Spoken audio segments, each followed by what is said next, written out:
Que se sepa con claridad lo que pasó. Las torturas, secuestros y asesinatos sistemáticos de personas humanas sucedidos en el pasado reciente en el marco de la última dictadura en este territorio ocupado por el Estado uruguayo no están presentes en mi imaginario o el imaginario de mi generación con la fuerza suficiente. ¿Por qué digo esto? Porque nos parece natural el tener un shopping en una ex cárcel y convivir a diario con eso, y que pase desapercibido, que se camufle en el normal curso de las cosas.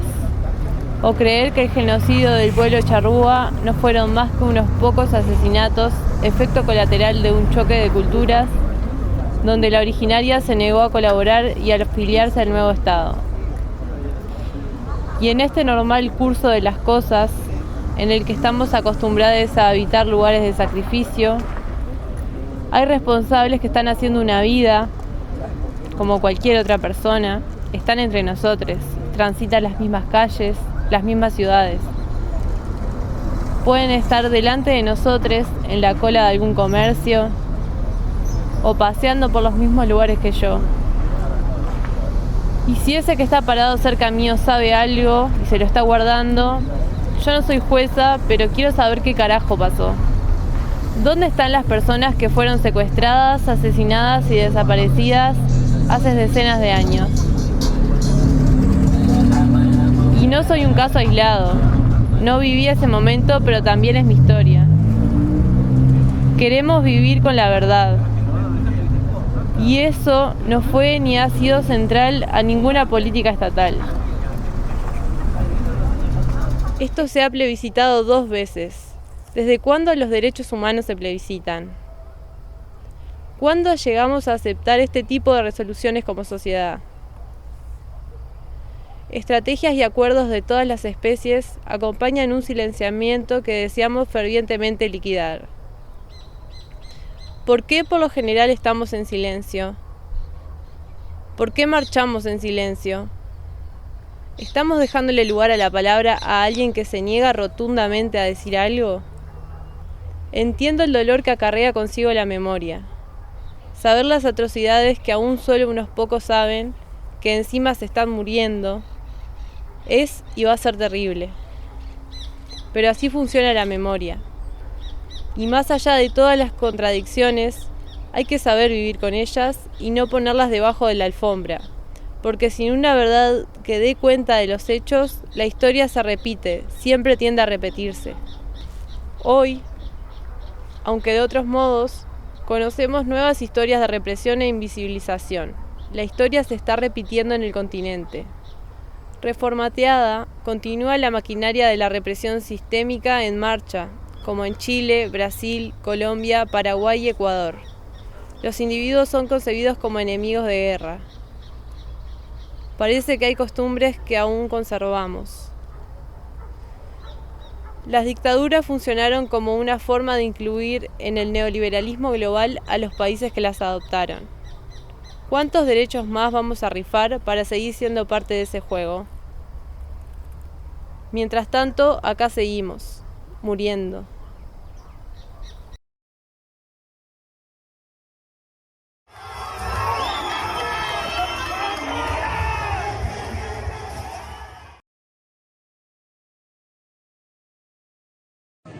Listo, Inti, vamos, soy... Bueno, en este momento nos encontramos en Buga y lo que nos encontramos por parte de la comunidad es cómo están disparando gases lacrimógenos vencidos.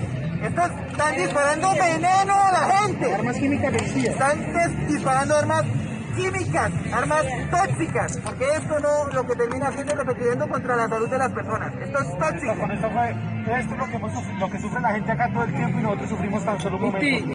Esto es todo lo que nos han tirado aquí en Buga. Nos quieren matar, nos quieren matar. Por ahí hay vencida, hay más de una vencida. Miren todo eso, ya. Que nos tiran a nosotros. Un costal lleno, un costal lleno. Un costal lleno y eso de por acá son. Toda esa es la mierda que gastan en plata para matarnos a nosotros. Primera línea herido, posible habla del fuego.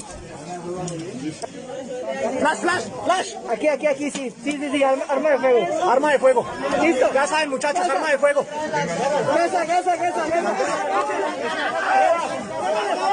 Posible arma de fuego, muchachos. Ya saben. Solución salina, te entrega. Tranquilo.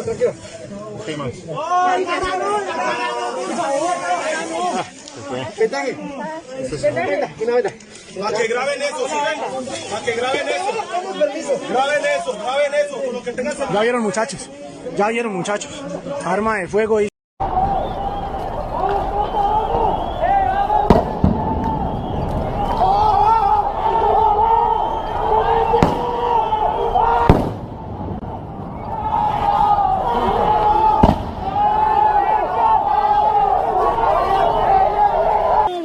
Se vive la... Estamos en primera línea. ¡No!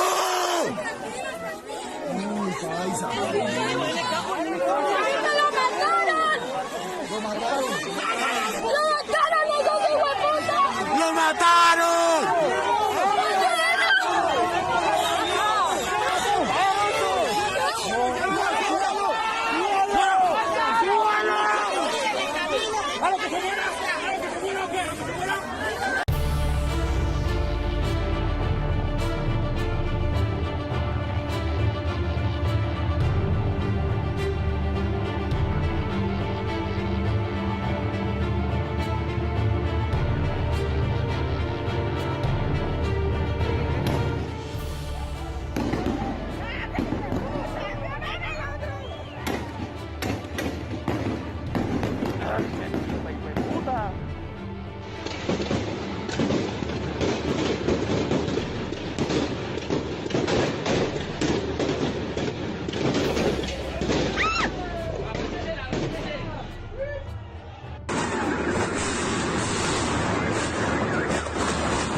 No hemos presenciado, no hemos visto nunca en América Latina, ni siquiera en los Estados Unidos.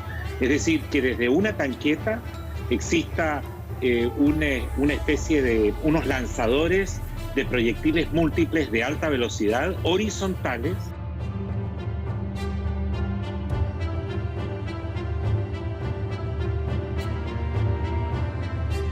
Este dispositivo, por ningún motivo, desde su alcance, va a generar una posible lesión, como piensan la gente, porque él está desde esa distancia, a diferencia que estuviera en tierra, pero está desde esa distancia donde minimiza el riesgo, reduce el riesgo de posibles lesiones.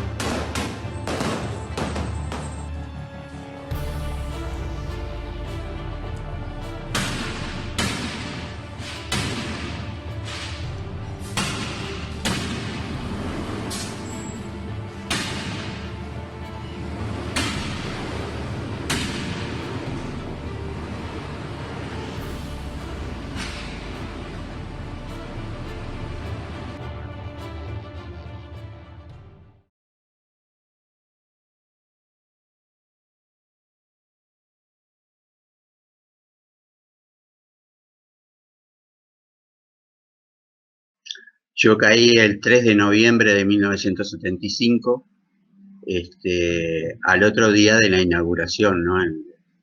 Del 300 Carlos. Cuando me detienen de noche, con un matrimonio, en la casa nos detienen, y nos llevan, vendados por supuesto, nos llevan hasta ahí. Y cuando entramos, nos ponen contra una pared, nos ponen un leuco en los ojos, una cinta esa de pegar, y arriba de eso una capucha atada. Y nos dicen que a partir de ese momento estamos secuestrados, que con nosotros pueden hacer lo que quieren. Y que a partir de ese momento yo era un número, el número 87.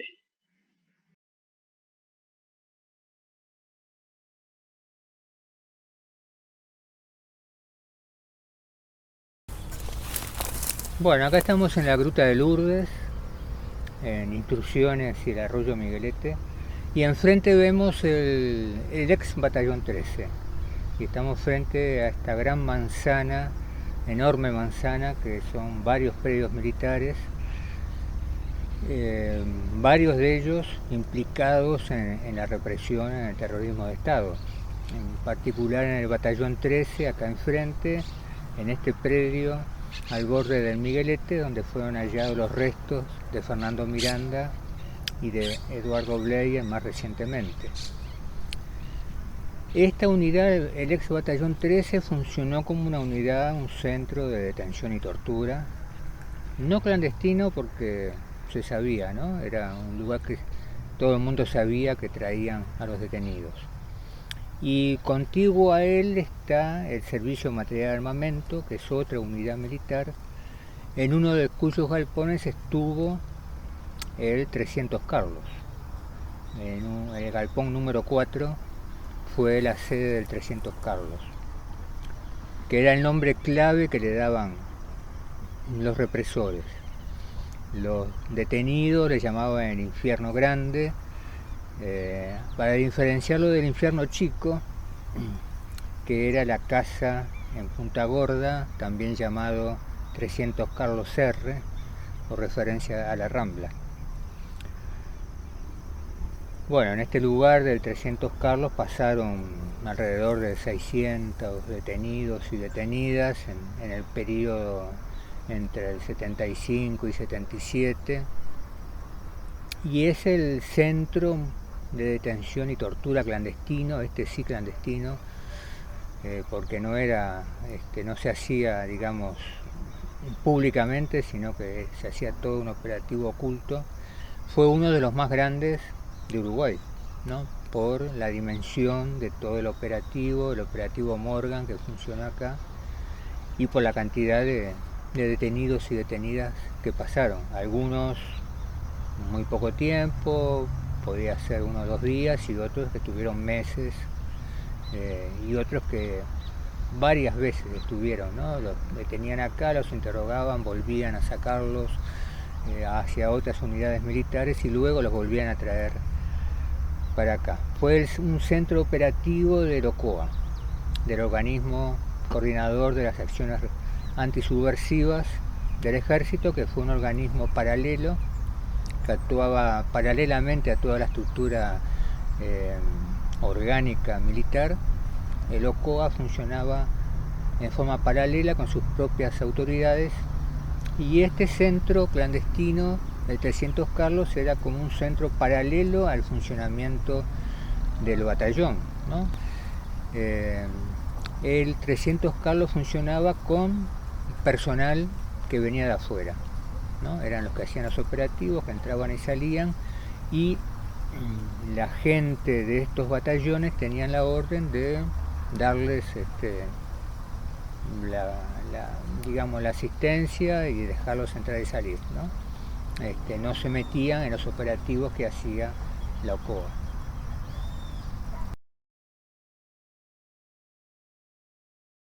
La operación Morgan comienza en octubre de 1975, donde se planifica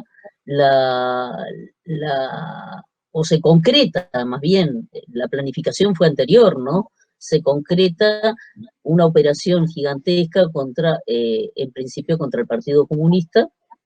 Eso comienza el 21 de octubre y, bueno, ellos ya tenían seguimiento, por lo que nosotros sabemos, tenían seguimiento, tenían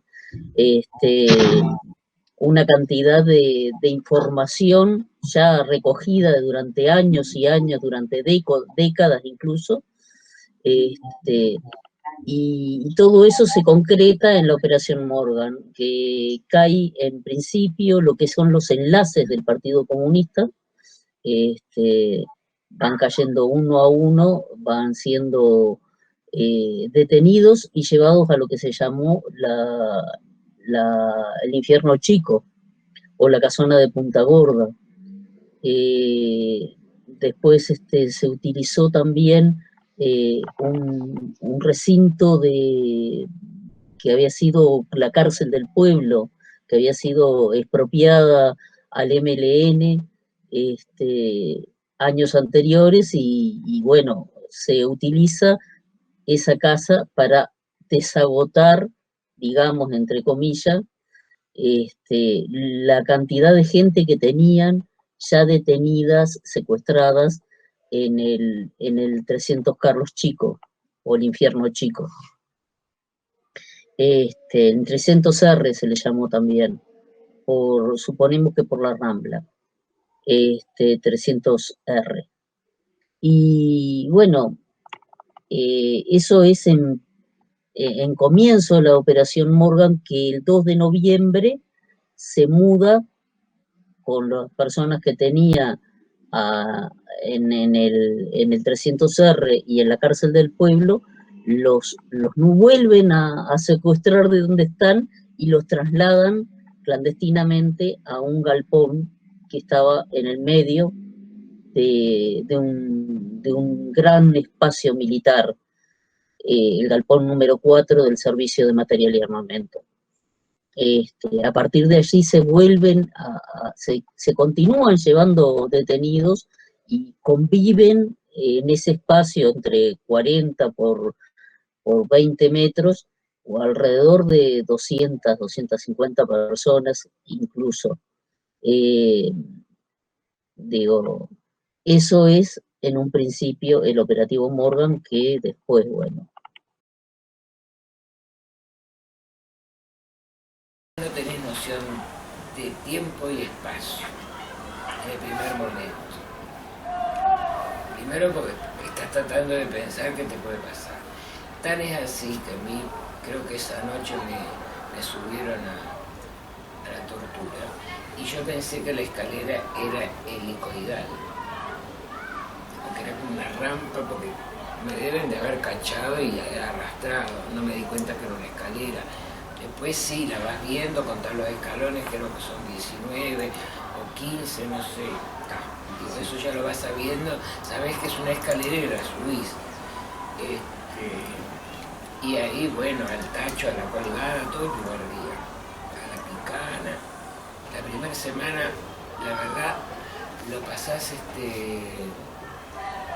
sin saber en qué momento te van a llevar, ni qué te van a preguntar, ni por dónde viene, porque también está el que te dice, pero si vos decís, mirá cómo lo está pasando fulanita.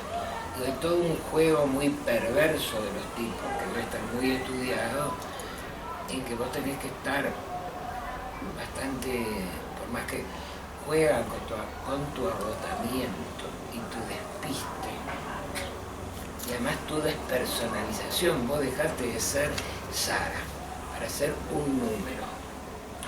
Estás mugrienta, te ven en bolas, vas al baño y que era una letrina y está el médico mirando lo que haces. Si estás con la menstruación, estás con la menstruación, si no estás con la menstruación. Es decir, no hay una norma higiénica, seguramente estaríamos llenos de pulgas. No sé cuánto tiempo estuve colgada, no importa, porque el tiempo es lo que vos perdés, la noción del tiempo. Tratás de ser un radar en otras cosas, en ver con quién está, a descubrir, ver gente conocida o reconocer gente. A mí hay voces que me persiguen, como la de Eduardo. Además, por ejemplo, el día que te dejaban tirar ahí, descansar un poquito, te ponía alguien que estaba delirando al lado, digo, y ahí, ¿cómo es? ¿Qué mecanismo tiene la mente humana? Porque la gente no deliraba con que me torturaron, me van a matar. Tráigame a mi mujer porque yo tengo que pagar deudas. Y le ponen lo mismo que a mí, la atan con usted y yo y ella. Yo le tengo que explicar, pero tengo que pagar. Entonces, delirios tuvimos todos, pero llega un momento que sucede, digo, a mí le dieron la orden de que no comiera esa judía de mierda. Y a mí me pusieron un cartel, yo te voy a mostrar la campera ahora, que decía judía de mierda. Me lo arranqué, era un leuco, como estaba con la mano así, un día tuve la paciencia de sacarlo y me pusieron otro que decía judía de mierda, muerte. Es inmedible el tiempo. Yo lo único que tengo claro en tiempo es cuando me colgaron de los pelos.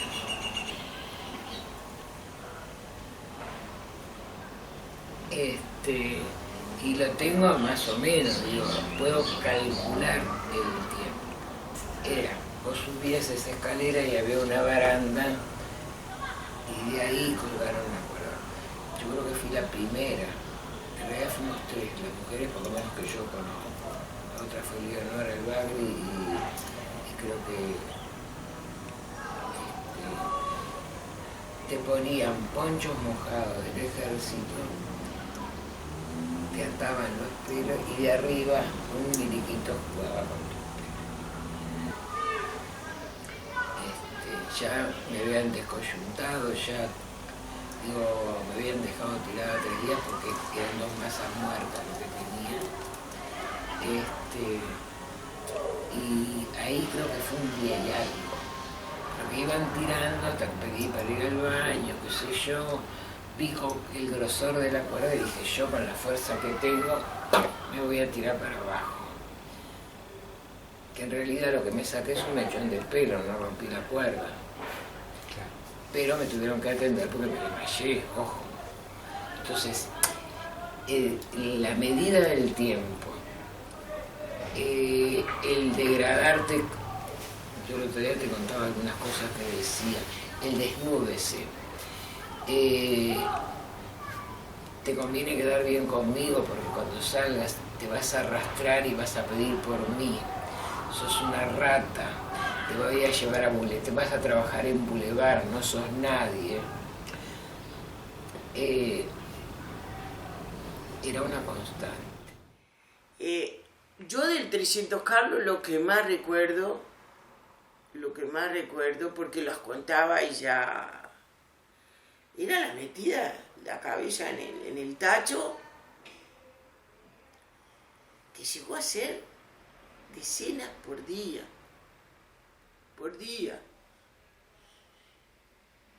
Y que cuando una mugre, te puedes imaginar lo que era esa agua, todo, porque no la veía, pero... Y hay 2 cosas. Una, Nibia Chavalzagaray en el cuerpo tenía una marca que nunca nos habíamos explicado qué era. Que era una marca en la pierna. No sabíamos qué era, pero la tenía notoria, una mancha azul. Y yo me di cuenta que tenía la misma. Que esa mancha de Nibia había sido en el tacho, porque te ponían de rodillas y te golpeaban muchas veces ahí con el tacho, o te metían adentro, ¿entendés? Entonces esa marca era del tacho, porque yo tenía la misma. Te metían en tabla, te metían de cabeza, te metían atado, te metían... Otros que los colgaban y los metían. El tacho fue es una de las... porque te morís ahogado. Ahogado en mierda, porque esa agua era además... Pero lo más... ¿Cómo querés que te diga? Lo más impresionante que tiene es que vos reconocés la mano que te empuja a la cabeza.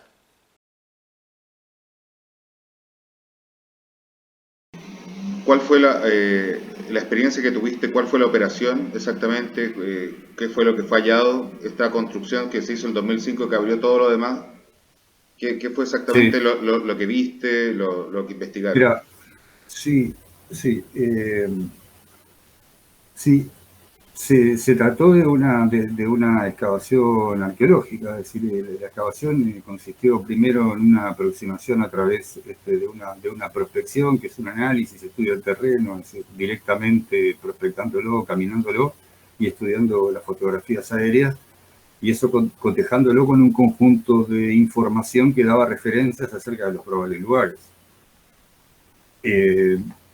Bueno, se hacía un trabajo con una máquina retroexcavadora que iba, según las indicaciones que le dábamos, iba efectuando trincheras, iba sistemáticamente, digamos, excavando los lugares, tratando de no dejar, digamos, sitio sin excavar en el lugar donde la información estaba dada, ¿no? Porque, digamos, ese terreno son miles y miles de metros cuadrados.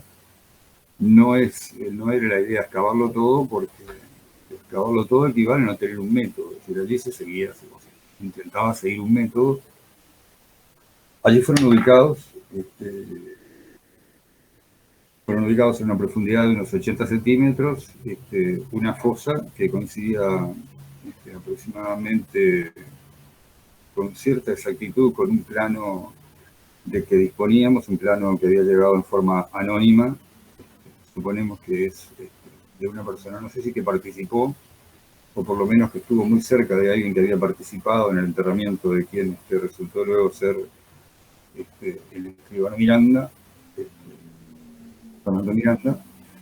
Y bueno, y allí en ese espacio, digamos, de excavación, en ese espacio forense, se recuperaron un conjunto de evidencias. Es decir, tratábamos de recolectar, es decir, nuestra experticia, si querés, nuestro conocimiento era la excavación arqueológica. Es decir, arqueólogos veníamos de varios años de excavar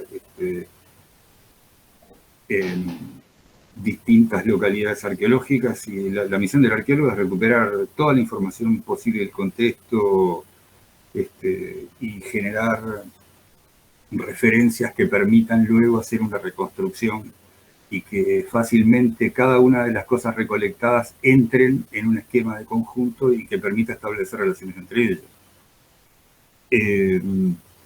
Una de las cosas que yo quiero destacar acá, más allá de otros detalles, es relacionarlo con lo que dijo Carlos.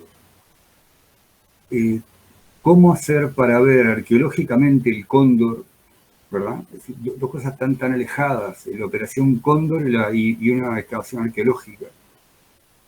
Pero gracias a declaraciones como las de Carlos, es que nosotros dijimos, aquí está el cóndor, arqueológicamente. El esqueleto que nosotros encontramos tenía en torno a la región del cuello una piola de nylon, que en el momento bueno, simplemente lo que hicimos fue recuperarla, digamos, y allí detallar todas las relaciones posibles que tenía, registrarla y entregarla a los servicios forenses del Estado. Pero hasta que no supimos, como cuentan muchos de los que pasaron por allí, que los que ingresaban se les colgaba en el cuello una piola con un número. Entonces ahí es que cierra ese universo de observaciones. Es decir, un hallazgo producido a escasos 500 metros de ese galpón, en el que aparece un individuo recubierto con una losa muy mal hecha de hormigón y cuyos restos presentaban evidencia de violencia. Es decir, tenía un miembro superior fracturado, en una clara fractura perimortem, es decir, en circunstancias muy próximas a la muerte, y además tenía una piola en la región del cuello y otras evidencias que sugerían, además, que tenía las manos atadas y que había estado envuelto su cuerpo semidesnudo en una manta. De manera que todas esas pruebas estaban sugiriendo una modalidad. Es decir, no se trataba de un enterramiento casual. Eso seguía de algún modo un procedimiento estandarizado. Porque eso lo empezamos a ver al comparar con los otros enterramientos que se produjeron ese año y años después. Todos siguieron una metodología. Entonces creo que es ahí donde se unen estos saberes, es decir, el saber de Carlos, su memoria, y es allí donde aporta, y es allí donde tiene sentido lo que cuenta, es decir, porque todo el que cuenta, cuenta por algo, es decir, no cuenta por contar. Es decir, también el que cuenta está queriendo entender. Bueno, acá estamos en el sitio donde se va a construir el memorial del 300 Carlos, Infierno Grande. Y la pregunta que a veces se hace es ¿por qué 300 Carlos? Infierno Grande fue el nombre que le pusieron los prisioneros que pasaron por ahí, por las características, o la fábrica también era el otro nombre, gran espacio, fábrica, pero 300 Carlos. Durante años fue una incógnita de por qué 300 Carlos, que era el nombre clave que le daban los represores. Hasta que hace un par de años nos reunimos con los compañeros del archivo de la Policía de Guatemala, el archivo histórico, y ellos nos dijeron que en el archivo, en todas las personas que aparecían desaparecidas o asesinadas, estaba la clave 300, que nos daba la pista de que 300 es una clave de muerte, y Carlos podrían ser los comunistas, por Carlos Marx, es decir, que la hipótesis cerraría donde 300 Carlos fuera muerte a los comunistas.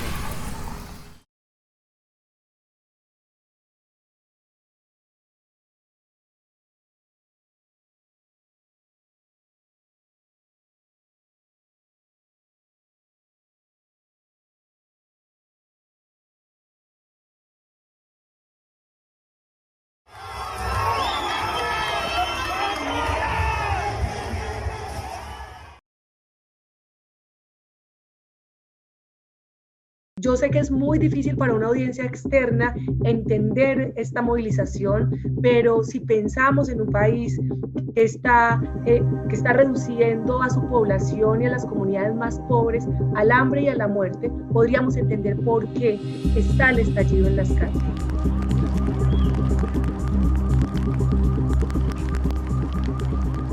Bueno, en Colombia en este momento la sociedad civil, hombres y mujeres jóvenes, adultos, viejos, pues se han tomado las calles y están manifestando contra el gobierno del presidente Iván Duque. Y se están manifestando porque es un país que después de un conflicto armado lo que está viviendo además es un proceso de opresión económica, social.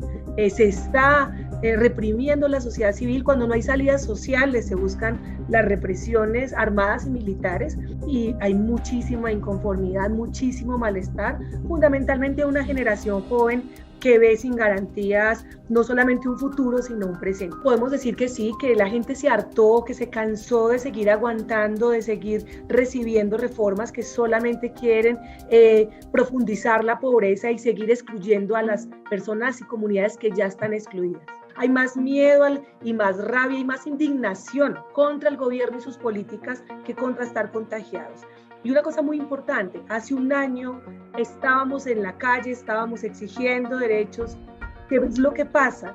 Que se hacen mesas de diálogo, pero este gobierno no escucha a la sociedad civil, no negocia, no acuerda, sigue con políticas represivas. O sea, ante la ineptitud de un gobierno para dar una respuesta social, lo que hace es reprimir e incumplir los acuerdos de hace un año. Entonces, claro, ya la gente está cansada, no importa, o sea, si igual nos vamos a morir de hambre, pues está bien morirse de COVID, igual las políticas de salud son excluyentes, entonces vale la pena estar en la calle y seguir exigiendo. Este país, para quienes no saben, firmó un acuerdo de paz hace 5 años, el presidente Iván Duque fue parte de la oposición antes de que se firmara el acuerdo, él no estaba de acuerdo con que este país firmara un acuerdo de paz, y fue el presidente que le correspondía implementar el acuerdo de paz y no lo ha hecho. Bueno, esta manifestación yo creo que tiene varias características. Una muy importante es que quienes están hoy en la calle es una población joven, hombres y mujeres, con mucha desesperanza, con mucha rabia, con mucha indignación.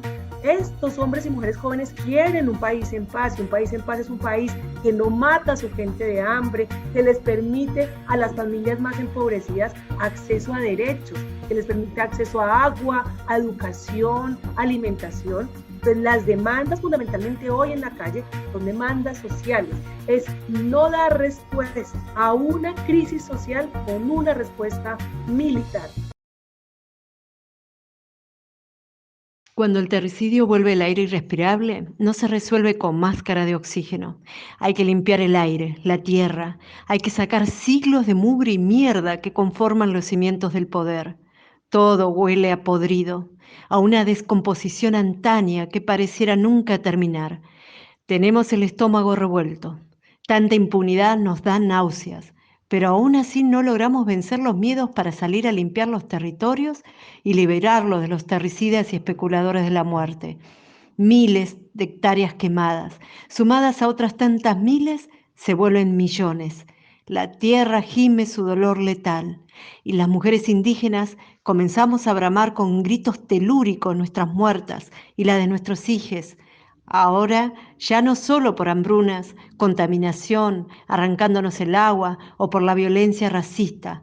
Ahora nos queman el alma, incendiando nuestras tierras. Nos hemos convertido en cuerpos desechables, territorios sacrificables, vidas descartables, sin justicia. Matan a la tierra y a sus guardianas, y pareciera no importar. Continúan los desalojos violentos y los territorios son entregados sin el menor sonrojo o vergüenza a las mineras, petroleras, forestales y todo tipo de empresas terricidas. Me pregunto si nuestros huesos y restos del terricidio encontrarán en un futuro vida humana que los recoja. Del genocidio indígena se dice que fue necesario para que nazca esta sangrienta patria. De este actual terricidio, ¿qué nacimiento esperan lograr? Aún no tenemos cifras exactas de las superficies quemadas este verano, porque aún continúan los incendios, todos ellos intencionales. Tampoco tenemos las estadísticas de femicidios y feminicidios, porque aún continúan asesinándonos. No contamos con el número exacto de muertes y los diferentes modos de asesinar que tiene el sistema. Pero sí de algo tenemos certeza, y es de que hay que hacer algo urgente para frenar tantas muertes. Seguro ustedes dirán que este escenario COVID no es propicio para tomar las calles y luchar, pero sí es propicio para que avance la megaminería, fracking, represas, extractivistas de todos los tintes.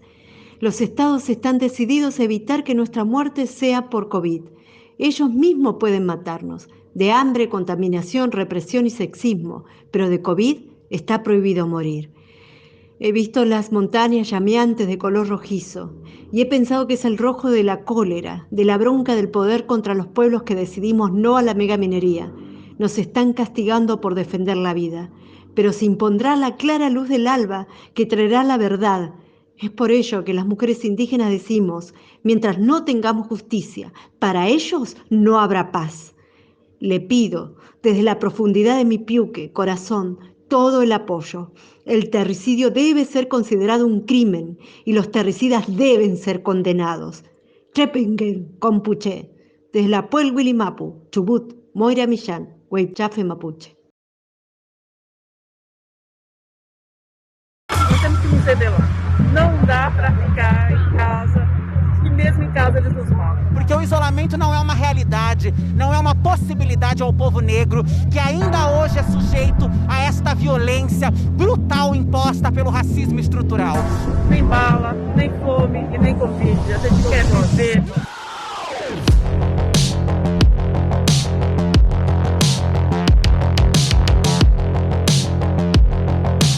Nós estamos nas ruas reivindicando pelas nossas vidas e o fora Bolsonaro.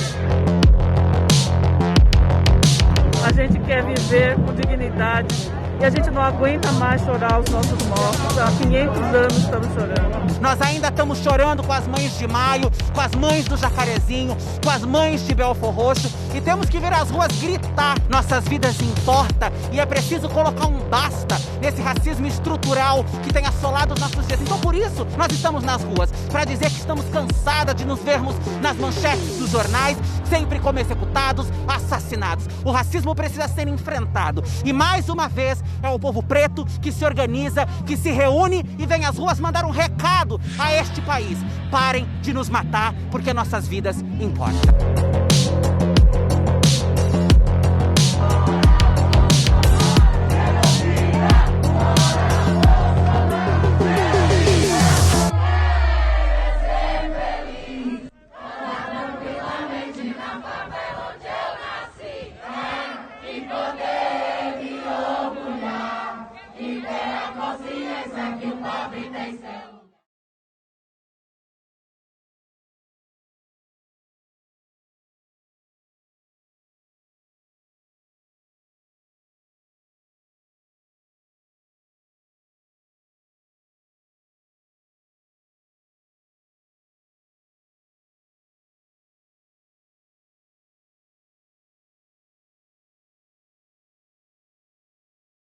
El antecedente de la marcha y que también significó, no era una marcha, pero significó o sea, tenía el mismo sentido, el sentido del reclamo, ¿dónde están?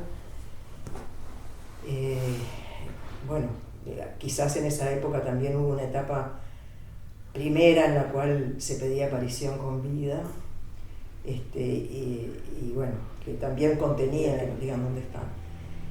Y bueno, el antecedente es la concentración de las madres en la Plaza Libertad. Entonces ellas eligieron ese lugar, también por tratarse de la Plaza Libertad, por lo que significa el concepto. Y bueno, a ellas se juntaban ahí con las fotos, y tenían el apoyo de distintos grupos, de organizaciones sociales de derechos humanos y de jóvenes sobre todo. Las contenían en esa especie de vigilia, porque era a la nochecita y eran unas cuantas horas. Ellas siempre recuerdan, las madres que nos quedan, y lo recuerdan con un cariño impresionante. Eran los que les traían las fotos, que las traían desde conventuales, que es una congregación de franciscanos que a pocas cuadras de la Plaza Libertad tiene su sede, su iglesia, su capilla y su lugar, digamos, donde viven los hermanos, que componen esa congregación. En la medida de que Familiares no tenía sede en ese periodo, no tenía un lugar donde reunirse y donde guardar las fotos, que eran como lo más preciado que tenían de sus desaparecidos. Entonces allí, bueno, como encontrábamos ese apoyo, y bueno, ellas encontraron allí el apoyo que a todo el tema de derechos humanos, este sector como progresista de la Iglesia y comprometido con los derechos humanos y con las reivindicaciones de democracia, de libertad. Si bien pertenecían a la Iglesia, ellos entendían que la convivencia tenía que ser de esa forma. Y bueno, desde allí era donde se traían las fotos.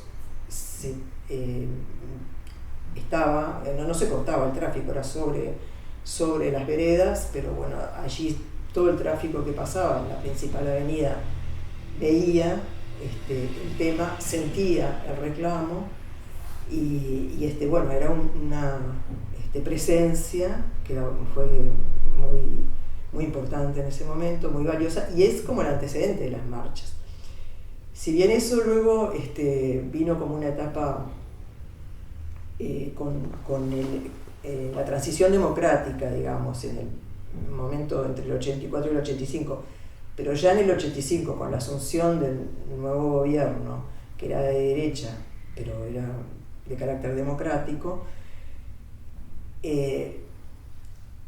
allí se habilitó, se conformó una comisión parlamentaria para recibir las denuncias. Entonces todos los familiares de desaparecidos los presos torturados, los familiares de asesinados, tuvieron ese lugar donde realizar las denuncias para que el Estado se hiciera cargo y diera una respuesta con respecto a todo eso, que identificara responsables y que, bueno, en el caso de los desaparecidos, identificara el destino que habían tenido, pudiera dar algún elemento con respecto a eso. Bueno, ese fue como la tarea central en ese periodo, y luego, bueno, todo eso se frustró con la promulgación de la ley de la caducidad de la pretensión punitiva del Estado, que, bueno, cerró todas las puertas que podía, dentro de la expectativa que teníamos, fue un masazo, ¿no? Si bien la ley contemplaba en su artículo 4, contemplaba los delitos cometidos fuera del territorio, los delitos económicos y los crímenes contra los niños, el secuestro de niños, si bien contemplaba eso, estaba en manos del Poder Ejecutivo el decidir si un caso entraba dentro de ese artículo o no entraba. Entonces, el Poder Ejecutivo del momento, y durante varios periodos más, no permitió que entrara en ningún caso. Cerró totalmente las posibilidades. Esa voluntad de reconocimiento y de poder seguir adelante con el tema por tratarse de lo que se trataba, y la conciencia de que era importantísimo para la democracia esclarecer el tema, fue que como que se empezó la movilización para el referéndum, para crear el referéndum, para que se habilitara el referéndum, para decidir si queríamos o no queríamos esta sociedad, la ley de caducidad. El referéndum se perdió por un margen relativamente pequeño, pero se perdió. Fue la constatación del miedo que el terrorismo de Estado había internalizado en la sociedad, ¿no? Pero bueno, para el grupo de familiares y para los grupos de derechos humanos fue también otro golpe importante, que se empezó como a pensar otras formas de expresión y de reclamo. Y bueno, ahí en esos años es que surge, esos primeros 90, digamos, porque el referéndum se perdió en el 89.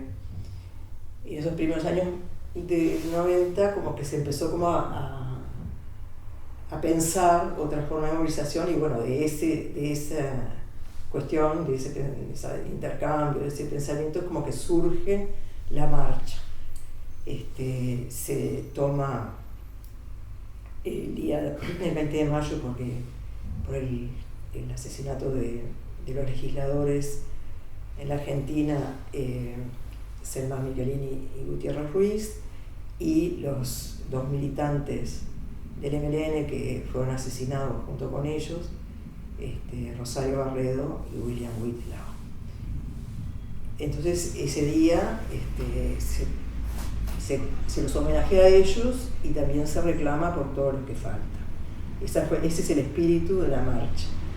Al principio la marcha fue pequeña, ¿no? Fue una media cuadra, una cosa así, y se vio que empezaba como año a año como a cobrar adhesiones, y se empezó como a acercar más gente de distintas vertientes y como vinculada al tema y no vinculada al tema también, gente que empezó a entender que el tema no era un tema individual, sino que era un tema social y que tenía que ver con los valores democráticos. Entonces, si uno hace el recorrido por lo que fueron las consignas, cada marcha tenía una consigna que tenía mucho que ver con el momento que se estaba viviendo, y también tenía mucho que ver con el reclamo, ¿no? Con las cosas que se iban como sabiendo, o iban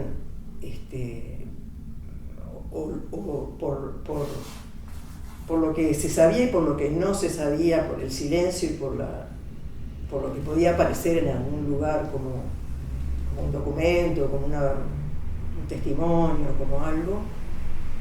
También eso influía de alguna manera en las consignas, porque bueno, se veía como claramente que se podía, en algunos años era más claro el tema de la justicia. En los primeros años fue como un poco el tema de la verdad, lo que estaba como dominando las consignas, ¿no? Durante unos años. Luego como que empieza a cobrar más fuerza el tema de la justicia, el reclamo de justicia, y siempre, en todos los años, aparece el dónde están. O sea, el reclamo de queremos que nos digan qué hicieron con ellos, y ya te digo, en algunos casos quiénes son los responsables y que se juzgue a los responsables. Entonces ese reclamo recorrió los 26 años de marcha, que nos digan dónde están.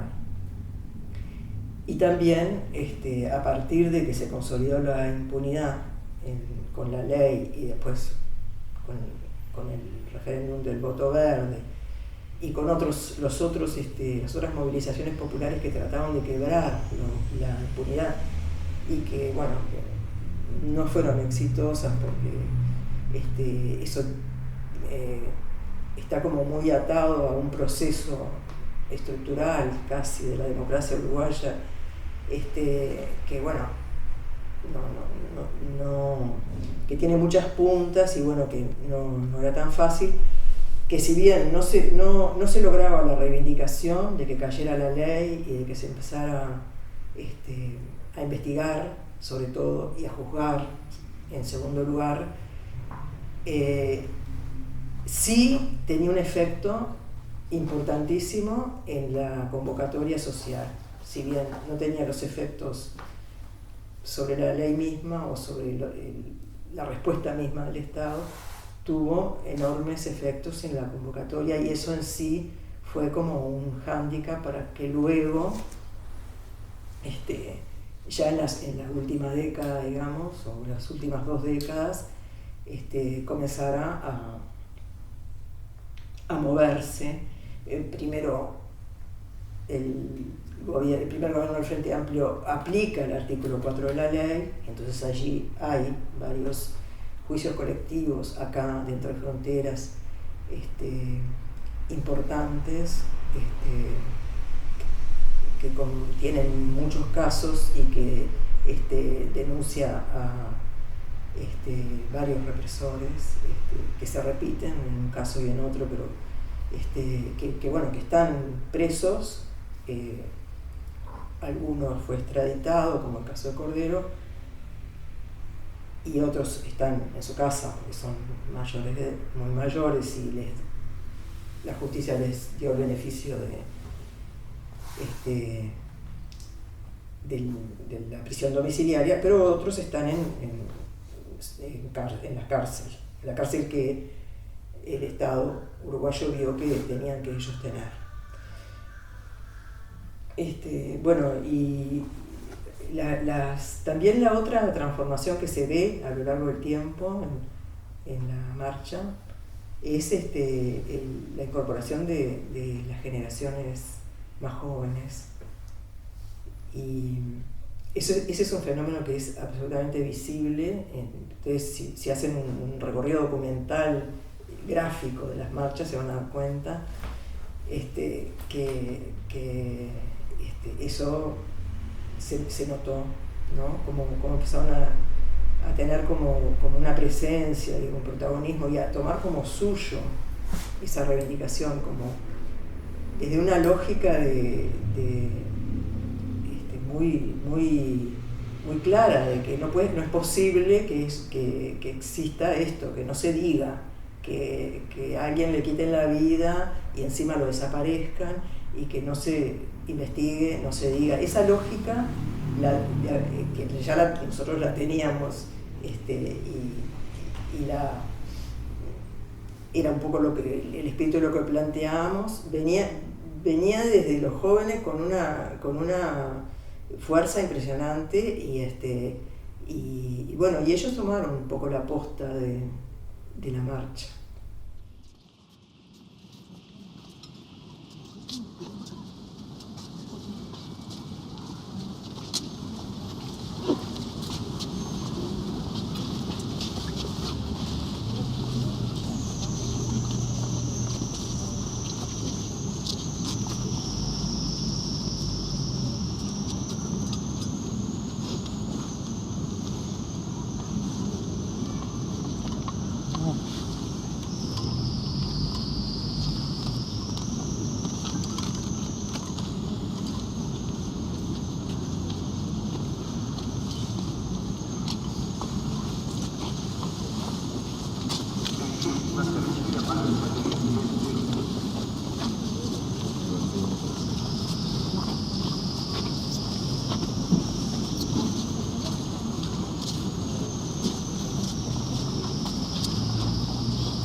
Responsabilidad delicada.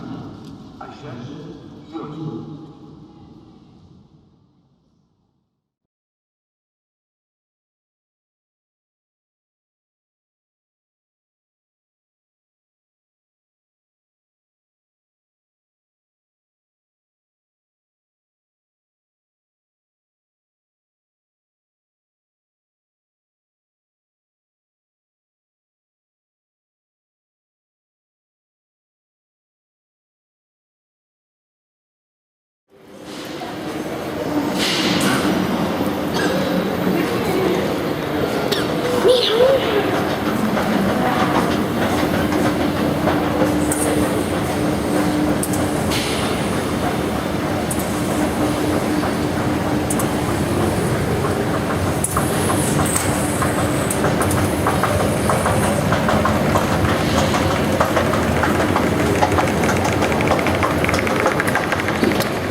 Es una obra que se llama Proyecto ADN porque justamente enuncia como este carácter de proceso, de investigación y de vinculación con los científicos también, ¿no? Esta idea de proyecto. Tiene como referencia en un grado importante como los hechos que se dieron con el tema del reconocimiento principalmente. Yo te contaba que en el 94, 93 por ahí, se estableció la identidad de un grupo de personas que era importante que aparecieran, de detenidos desaparecidos. Estos eran como la gente que había estado en La Moneda peleando con Allende, los GAP, los asesores presidenciales, etc. Aparecieron estos personajes en el Patio 29, un sitio emblemático en Chile, incluso declarado hace poco Monumento Nacional.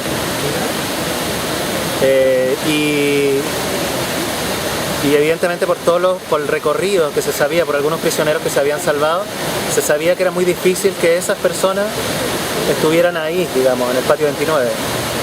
se sabía que habían tenido otro recorrido y que seguramente habían terminado en otro lado. O sea, había un discurso explícito de que habían hallado a los muertos de la moneda, que son emblemáticos, pero paralelamente todo el mundo sabía que en realidad era un simulacro, Sí, pero también con tanta... O sea, la operación que se produjeron en dictadura, una de las operaciones como transversales a todas las cosas que se hacían, tiene que ver con la confusión.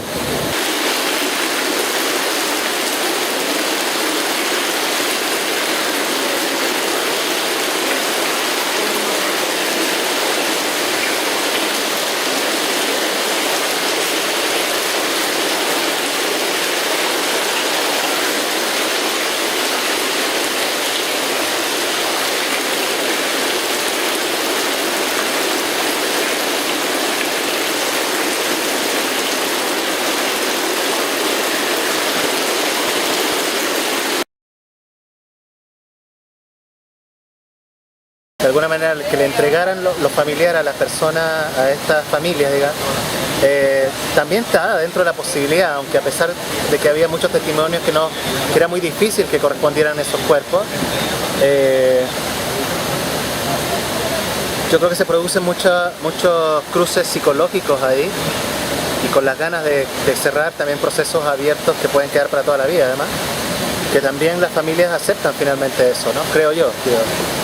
De hecho hay documentales importantísimos como el de Fernando Abuelto, que es un documental chileno, que le hacen a un personaje que le están entregando y que queda ahí como testimonio, y es una especie de homenaje que además de alguna manera testifica todo el proceso que debían pasar los familiares en la entrega de los cuerpos, con una descripción de autopsia lenta de lo que había pasado, de cómo habían sido torturados, de por qué tenían rotos tales huesos. Que por el maxilar.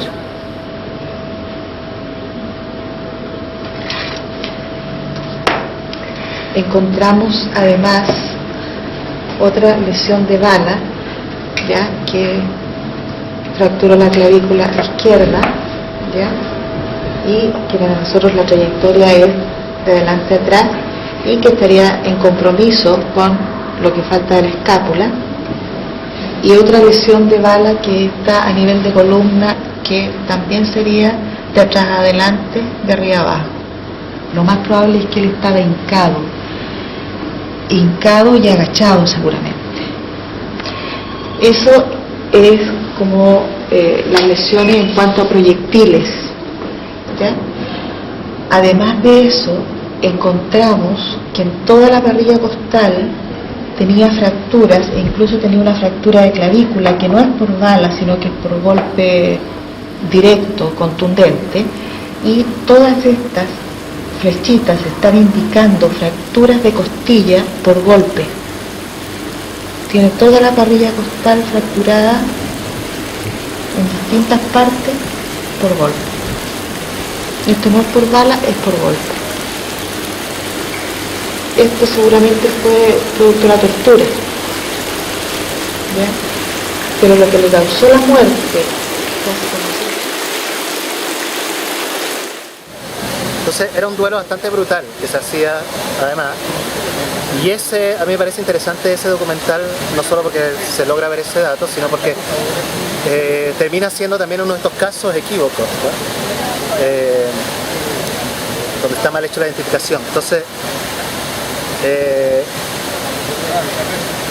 todas las dudas que se generan con los familiares se empiezan a ir acrecentando de alguna manera, ¿no? Hay cosas que incomodan, que no logran como encajar de alguna manera, y se empieza a pedir que estos análisis, que eran análisis antropológicos, o sea, óseos completamente, se sometan a un análisis mayor, que sea un análisis en ese momento de ADN mitocondrial, que es un análisis que en el fondo establece parentescos, pero no te hace la identificación exacta de tu familiar, pero sí establece parentescos, ¿no? Existen alrededor de 6 o 7 ADN mitocondrial.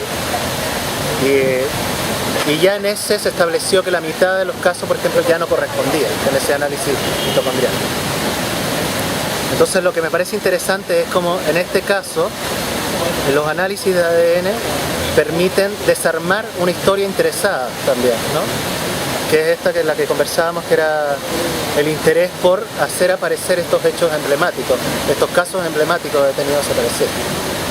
La historia que se cuenta según el antojo del que gobierna en ese momento, con estos análisis de ADN uno puede de alguna manera cambiar la historia, ¿no? Análisis que se le hicieron, por ejemplo, al cadáver de Allende, y así un sinfín de lugares y hechos que permiten clarificar, ¿no? Entonces, estos mismos casos de la moneda, por ejemplo, que habían sido encontrados y desencontrados de nuevo,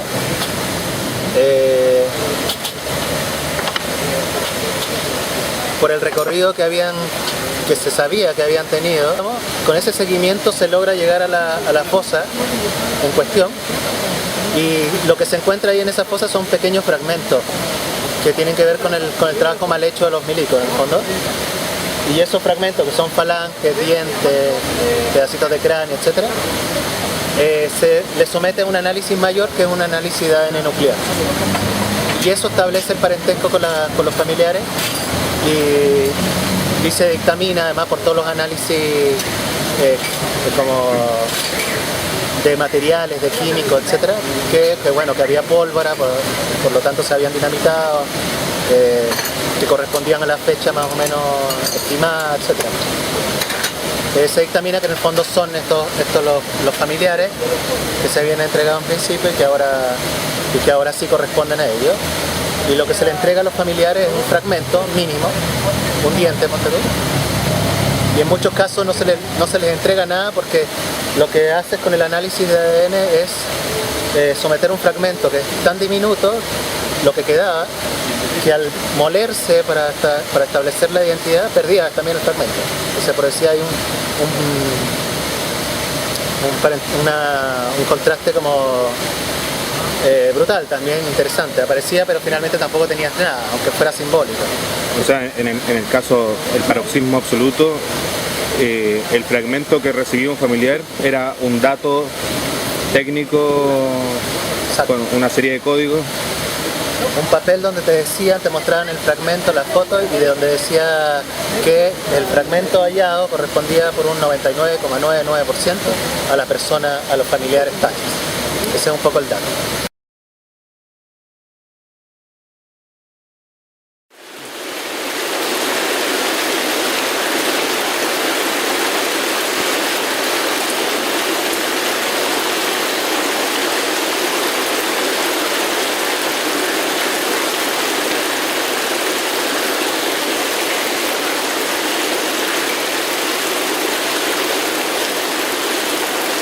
Y esta obra yo lo instalo en el Museo de la Memoria, que evidentemente tiene un contexto político que a mí me interesa también situarlo, ¿no?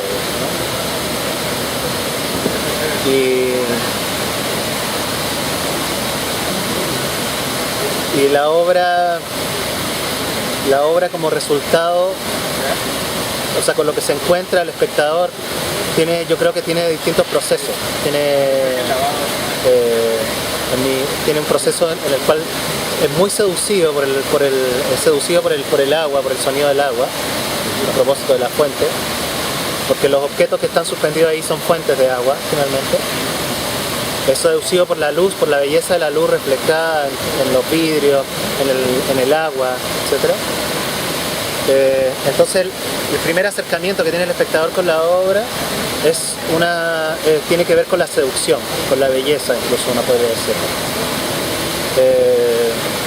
Y a medida que se va aproximando, se da cuenta que estos objetos, esta especie de bichos, insectos, de luciérnagas, están conformados de huesos, y que los huesos son reales, son huesos humanos. No todos, pero la gran mayoría son huesos humanos. Entonces la escena se convierte en eso que Freud llama la inquietante extrañeza, que se convierte en una escena ominosa, ¿no? Algo que en principio nos seducía y nos atraía, nos producía hasta cierto placer escucharlo y verlo. empieza a resultar incómodo, imbancable. Me parecía que con lo que estaba trabajando era como si estuviera uno manipulando cables de alta tensión, entonces había que trabajar con sumo cuidado. Un modo de trabajo que yo tengo es trabajar como con cosas que se atraen y se repelen de alguna manera. Hace un tiempo que vengo investigando como en distintas obras o proyectos lo orgánico con lo abstracto o la luz, por ejemplo, en este caso. Yo creo que tú puedes trabajar esos elementos como quien trabaja el rojo con el verde, que son colores que son complementarios y se vibran, se repelen, ¿no? Yo pienso que la electricidad con el agua, por ejemplo, uno puede leerlo desde su materialidad en términos plásticos, sin otorgarle un sentido más allá del propio, digamos, ¿no? Eso no, el agua es el agua, tiene que ver con la limpieza, con el sonido, con el fluido, etc.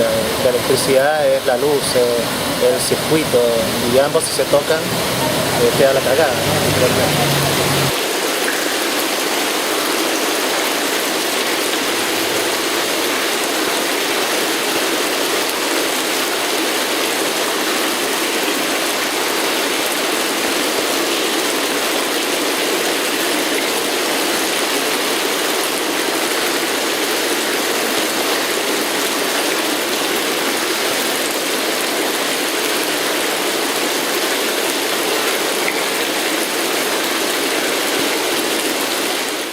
Los elementos en general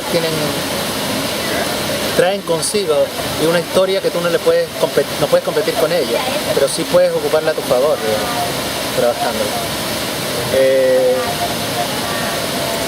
Y yo en eso trato de tener N cuidado porque siento que hay muchos trabajos como en términos conceptuales me parece que funcionan muy bien teóricamente, pero a la hora de llegar a concretarse en obra, digamos, los elementos no logran hablar de lo que ellos intentan que ronde, digamos, el discurso de la obra, no sé. Y yo tengo la forma de trabajar en mis proyectos tiene que ver con formular una idea, digamos, como una investigación, y en base a esa investigación se van dando los mismos materiales.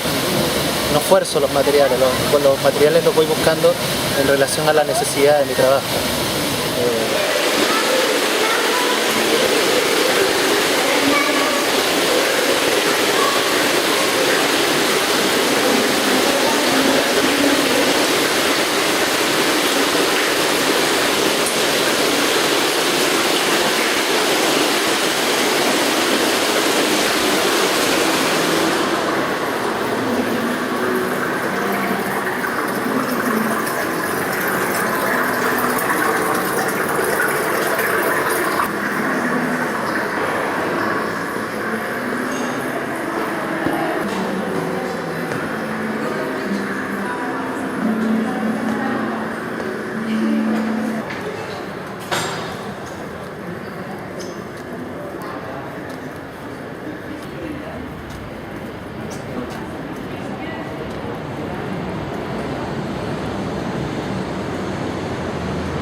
De alguna manera, quienes no somos familiares de un desaparecido directo, acompañamos en la marcha del silencio, acompañamos esa suerte de procesión a todos los familiares que portaban su cartel, su pariente, su desaparecido.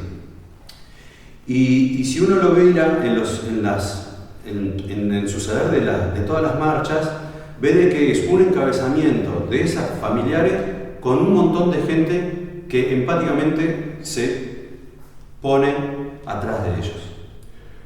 El proyecto viene, creo yo, el proyecto viene a quebrar esa hegemonía, entregándoselo a la gente. Y ahí creo que cobra mucho más sentido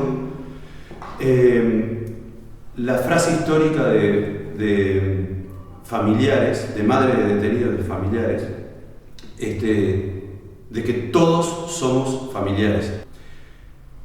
Porque me da el proyecto de 196 abrazos contra el olvido, me da la posibilidad de que si él puede, ese referente social, puede sostenerlo, ¿por qué yo no? Y ahí se genera, se multiplica, ojo, esto es una visión muy personal, pero se multiplica de tal manera en que la gente se empieza a apropiar del proyecto, también teniendo el gesto del abrazo. Sí, a través de esa instauración de pandemia, se recurre no solo al muro de la calle, que también se hizo, se recurren a los muros de las redes, se recurren a las calles de las redes y empieza a correr, literalmente, por todos los sentidos.